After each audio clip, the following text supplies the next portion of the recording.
Rajahmundry CCC channel BCN కూడా సంయుక్తంగా ఈరోజు కాలేజీ పరీక్షలకు సంబంధించి ఒక పెద్ద ఎత్తున మెడికల్ క్యాంపు నిర్వహిస్తుంది. ఇది రాజమండ్రి ఆనవ రోటరీ హాల్లో ఏర్పాటు చేయడం జరిగింది.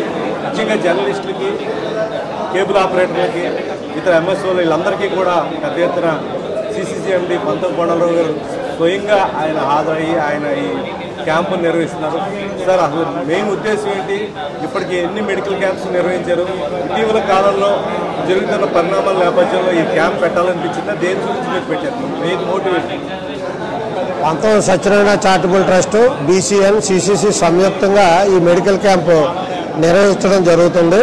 ముఖ్యంగా ఏంటంటే మన గోదావరి జిల్లాల్లో ఈ గ్యాస్ట్రిక్ ప్రాబ్లంతో చాలామంది సఫర్ అవుతూ ఉంటారు. ఒకటి రివర్ వాటర్ అవ్వచ్చు, రెండవది మన ఆహారపు అలవాట్లు అవ్వచ్చు, మూడు మద్యం కానీ, సిగరెట్లు కానీ, ఒత్తిడి కానీ, వీటితో చాలామంది సఫర్ అవుతున్నారు.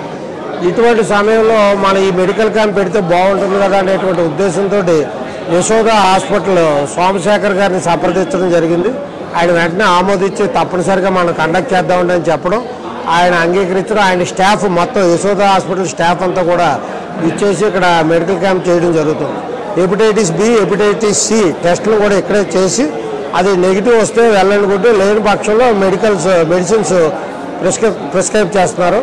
ఇదొకటి. దీంతో పాటుగా మన రాజమండ్రిలోనే జీవీఎస్ హాస్పిటల్ కోట్ల తేజ అని గ్యాస్ట్రాంటాలజిస్ట్, తను కూడా వచ్చి పూర్తిగా ఇక్కడ సపోర్టింగ్గా డాక్టర్ గారికి ఉండడం. ఒక రెండవ డాక్టర్, మూడవ డాక్టర్ గారు వచ్చేటప్పటికి డాక్టర్ అవినాష్ అని చెప్పి కార్తికేయ హాస్పిటల్ జగ్గంపేట, ఇక్కడ రాజమండ్రిలో వి స్టార్లో ఒక డైరెక్టర్గా ఉంటున్నాడు, జనరల్ ఎండి. వీళ్ళ ముగ్గురు సపోర్టింగ్ తోటి చేయడం. ఇంకెటు వచ్చి టెక్నికల్ స్టాఫ్ మొత్తం అంతా ఉన్నారండి. అంటే బ్లడ్ టెస్టులు కానీ, షుగర్ కానీ, బీపీలు కానీ అన్నీ చేయడానికి సుమారుగా 150 నుంచి 200 మంది అటెండ్ అవ్వడం జరిగింది. ఇది పర్టికులర్గా కేబుల్ ఆపరేటర్లకి, వాళ్ళ ఫ్యామిలీస్కి, ప్రెస్ క్లబ్లో ఉన్నటువంటి వాళ్ళకి. ఎందుకంటే వీళ్ళకి ఎందుకు పెట్టారంటే వీళ్ళ జీవనశైలి చాలా ఒత్తిడితో కూడుకున్నటువంటిది కాబట్టి ముందుగా వీళ్ళకి కండక్ట్ చేయడం జరిగింది. ఇక మెడికల్ క్యాంపులు నేను వచ్చేటప్పటికి సుమారుగా 4 కండక్ట్ చేశాను, కానీ అందులో నవ్వుతో నా భవిష్యత్తు అన్నట్లుగా 3000 మందికి ఆ కళ్ళ టెస్టులు చేయించి అందరికీ ఉచితంగా కళ్ళజోలు పంపిణీ కార్యక్రమం ఒకటి చేసాం. అలాగే మెడికల్ క్యాంప్లో కూడా సుమారుగా 1500 మందికి కృష్ణనగర్లో మెడికల్ క్యాంప్ చేయడం జరిగింది. యాక్చువల్గా మన పంతం సత్యనారాయణ చారిటబుల్ ట్రస్ట్ మొదలుపెట్టి 13 సంవత్సరాలు నిడిపో 14లోకి వచ్చాం. ఈ 12 సంవత్సరాల వరకు మేము చేసిన యాక్టివిటీస్ ఏదైతే ఉన్నాయో, అది లక్షదీపోత్సవ కార్యక్రమం అవనివ్వండి, సంక్రాంతి సంబరాలు అవనివ్వండి, పేద విద్యార్థులు చదివించడం అవనివ్వండి, లేకపోతే మూగజీవాలను కాపాడడం అవనివ్వండి, లేకపోతే ఈ మొక్కలు నాటడం అవనివ్వండి, మెడికల్ క్యాంప్ అవనివ్వండి, అన్నీ కూడా 12 సంవత్సరాల నుంచి నిరంతరంగా చేస్తాం. మెడికల్ క్యాంప్ కొన్ని ఎడిషనల్గా యాడ్ చేయడం తప్ప. ఇందులో వేళ పెద్దల కిందేమో మన గండి కృష్ణ గారు, తెలుగుదేశం రాష్ట్ర కార్యదర్శి, ఆయన ఆకుల వీర్రాజు గారు, అలాగే మన యనమల రంగబాబు, జనసేన నుంచి అత్తి సత్యనారాయణ, నేను వై శ్రీనివాస్ని, వీళ్ళని ఆహ్వానించాం. పట్టపగల వెంకటరావు గారేమో మాకు ఈ యొక్క రోటరీ హాల్ ఇవ్వడం, ఆయన కూడా ముఖ్య అతిథిగా పిలిచాం. కానీ ఆయన వేరే ఊరు వెళ్ళడం వల్ల రాలేకపోయారు. మిగతా అందరూ అటెండ్ అవ్వడం జరిగింది. అలాగే దీన్ని కేబుల్ ఆపరేటర్లు, ప్రెస్ క్లబ్ కూడా సద్వినియోగపరుచుకున్నారని నేను భావిస్తున్నాను. అన్ని టెస్టులు అన్నీ కూడా సక్రమంగా జరిగినాయి. అల్పాహారం కూడా ఇక్కడ ఏర్పాటు చేయడం జరిగింది. కారణం ఏంటంటే ఎంటీ స్టమక్ తోటి వస్తారు వాళ్ళు బ్లడ్ టెస్ట్ చేయించుకోవాలంటే. ఆ ఎంటీ స్టమక్ తోటి ఉన్న వాళ్ళకి మళ్ళీ ఇక్కడ మన ఆహారం ఏర్పాటు చేయాలని చెప్పి అది మంచినీళ్ళు అన్నీ కూడా సౌకర్యాలు కల్పించాం. ఇప్పటివరకు అంతా సక్రమంగా జరిగినందుకు యశోద హాస్పిటల్ వారికి ప్రత్యేక కృతజ్ఞతలు. ముఖ్యంగా సోమశేఖర్ గారు అంత బిజీ అయినా ఒక 10-12 మంది పెద్ద డాక్టర్లు, ఆయన ఒక ఆయన గ్యాస్ట్రాంటాలజిస్టులు, అటువంటి డాక్టర్ మన రాజమండ్రికి వచ్చి ఉచితంగా సేవ అందించినందుకు ఆయనకు కూడా ప్రత్యేక కృతజ్ఞతలు తెలియజేస్తాం. ఫీడ్బ్యాక్ ఎలా ఉందండి? అంటే ఇప్పుడు వచ్చిన కేబుల్ ఆపరేటర్లు కానీ మీడియా నుంచి వాళ్ళకు ఇచ్చిన ఫీడ్బ్యాక్ ఏంటి? చాలా బాగుందని అందరూ సంతృప్తి వ్యక్తం చేశారు. ఇందాక వెళ్తూ గణకృష్ణ గారు ఇంకో 2 పెద్దలు కూడా అదే చెప్పారు. మెడికల్ క్యాంప్ అనేది సాధారణంగా ఏదో నామకే వాస్తే పెట్టి ఆ మందులు రాయడం, లేకపోతే ప్రిస్క్రిప్షన్ ఇచ్చి పంపించేస్తారు. ఇలా స్పెషల్గా ఒక సబ్జెక్ట్ మీద తీసుకుని, అంటే ఒక గ్యాస్ట్రిక్ ట్రబుల్, కాలేయం, లివర్ ట్రబుల్స్ని తీసుకుని చేయడం అనేది చాలా సంతోషం అని చెప్పారు. అలాగే వచ్చినటువంటి పేషెంట్లు కానీ, టెస్ట్ చేయించుకోవడానికి వచ్చినటువంటి వాళ్ళు కానీ అందరూ కూడా సంతృప్తి వ్యక్తం చేశారండి. ఎక్కడ కూడా మనం కూడా వాళ్ళకి ఏ లోటు రానివ్వలేదు. మీకు తెలుసు కదా, మా ఆర్గనైజేషన్ మొదలుపెట్టిందంటే ఎక్కడ లోటు ఉండదు. కాకపోతే ఒక గంట మాత్రం సిరంజెస్ తక్కువై, అంటే మనం అనుకున్న ఎక్స్పెక్టేషన్ కంటే ఎక్కువ రావడంతో అవి తీసుకొస్తాం. ఒక 1 అవర్ డిలే అయింది ఎంతవరకు. అంటే విద్యా వైద్యం మీద పంతం సత్యనారాయణ చారిటబుల్ ట్రస్ట్ చాలా కాలం నుంచి ఫోకస్ పెట్టింది. ఏంటి మీ ప్రధాన లక్ష్యం? ఎందువల్ల దాని మీద రెండింటి మీద?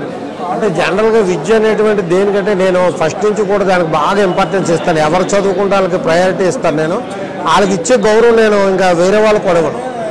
సాధారణంగా చాలామంది పిల్లల్ని చదివించలేకపోవడానికి కారణం ఆర్థిక ఇబ్బందులు. ఇప్పుడు గవర్నమెంట్ అంటే అమ్మఒడని ఇవన్నీ సహకరిస్తుంది, ఫీజు రియంబర్స్మెంట్ ఇస్తుంది, వేళ డిగ్రీల వరకు వెళ్తున్నారు. కానీ అలా కూడా డబ్బులు సరిపడినటువంటి వాళ్ళు ఉన్నారు. వాళ్ళందరూ చదువుకుంటే ఆ తల్లిదండ్రుల్ని పోషించడం, ఆ కుటుంబాన్ని పోషించాలంటే ముందు చదువు ఉండి ఒక ఉద్యోగం రావాలి. దానికి బేసు ఫౌండేషన్ చదువు. ఆ చదువు మీద అందుకే శ్రద్ధ వహించి పిల్లలకు మనం విద్యా సహకారం, ఆర్థిక సహకారం అందిస్తూ ఉంటాం. వైద్యానికి సంబంధించి కూడా చాలా ఫోకస్ పెట్టారు. అంటే ఈ రెండు కార్యక్రమాలు సుదీర్ఘకాలం చేయాలన్న ఆలోచన ట్రస్ట్ ఉంది. అంటే వైద్యం కూడా అంతే సఫర్ అవుతున్నారు కదండి. విద్య ఎంత ముఖ్యమో అది దేశ భవిష్యత్తుకి, మన కుటుంబ భవిష్యత్తుకి, సమాజానికి. వైద్యం అనేటువంటిది అందరికీ మధ్యకాలంలో ప్రతి ఒక్కరికి ఏదో ఒక రోగంతో బాధపడుతూనే ఉంటున్నారు.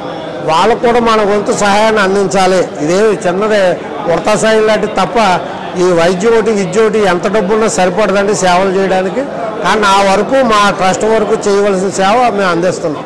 Thank you very much. ఇది కొండలరావు గారు సంక్రాంతి మొదలు పెట్టుకుని డిసెంబర్ వరకు, కార్తీక మాసం కోటి దీపోత్సవం, లక్ష దీపోత్సవం చేసే వరకు కూడా అనేక కార్యక్రమాలు, ఇటు ఆధ్యాత్మికం అటు విద్య వైద్యానికి సంబంధించి పంతం సత్యనారాయణ చారిటబుల్ ట్రస్ట్ అని ఆయన తండ్రి గారు పేరు మీద ఒక స్ఫూర్తిని రగిలిస్తున్నారు రాజమహేంద్రవరంలో. ఈ సంస్కృతిని ఇక్కడ ప్రజల్ని కాపాడేందుకు ముఖ్యమైన అవసరమైన విద్యా వైద్యం మీద కూడా పంతం చారిటబుల్ ట్రస్ట్ చాలా గట్టిగా ఫోకస్ పెట్టింది. వేల మంది విద్యార్థులకి అనేక రకాల కళాశాలలో కానీ స్కూల్స్లో కానీ సీట్లు ఇప్పిస్తుంది. అదేవిధంగా వైద్యానికి సంబంధించి ఎవరైనా సాయం కోరిస్తే కనుక అటు సిసిసి ఛానల్ సహకారం కూడా తీసుకుని వాళ్ళు పెద్ద ఎత్తున ప్రచారం చేసి క్రౌడ్ ఫండింగ్ కూడా గ్యాదర్ చేసి అనేక మంది ప్రాణాలు బతికించిన సందర్భం పంతం సత్యనారాయణ ట్రస్ట్ ద్వారా కొండలరావు గారికి దొరుకుతుంది. ఇవాళ కూడా పెద్ద ఎత్తున ఈ కార్యక్రమానికి అటు కేబుల్ ఆపరేటర్లు, ఇటు పాత్రికేయ కుటుంబాలు హాజరై ఈ కార్యక్రమాన్ని విజయవంతం చేశారు.